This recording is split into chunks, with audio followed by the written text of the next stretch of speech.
Good morning, children. Welcome back to our online classroom. Hope you all are fine and safe at your home. Tell me, what did you learn in the previous class?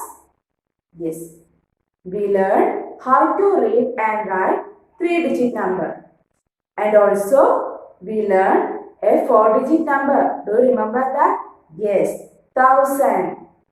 We know 1000 is the smallest 4-digit number.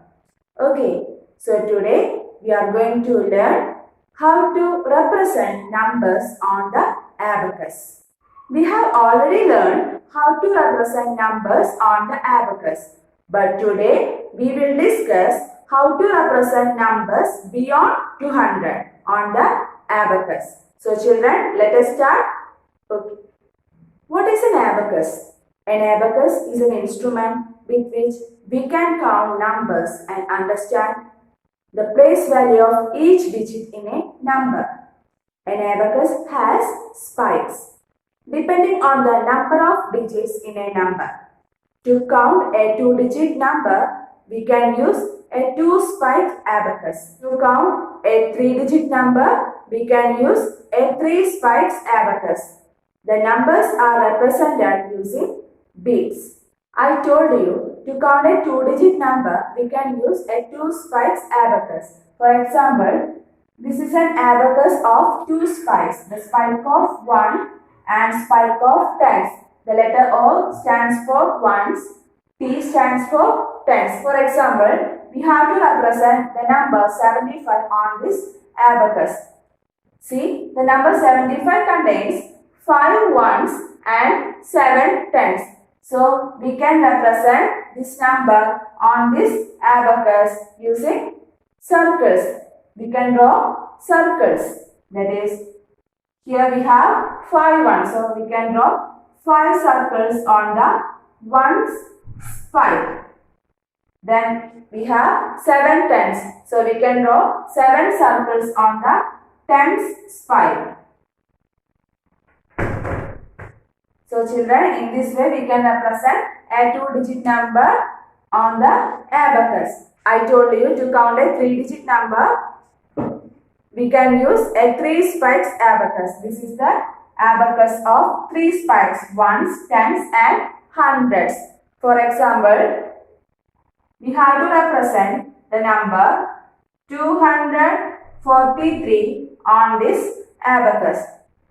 So, first we have to check how many ones, tens and hundreds are there in the given number. Here we have 3 ones. So, we can draw 3 circles on the ones spike. And we have 4 tens. So, we can draw 4 circles on tens spike and 2 hundreds. So, we can draw here 2 circles. So, in this way, we can represent any number on the abacus. Clear? Let us solve one more example. Tell me children, how do you represent this number on the abacus? Yes, the given number is 312. In this number contains 2 ones, 1 tens and 3 hundreds. So, we can draw 2 circles on the ones spike and 1 circle on the tens spike and 3 circles on the hundreds spike. So, this is the way of representing a 3-digit number on the abacus. Is it clear? Okay.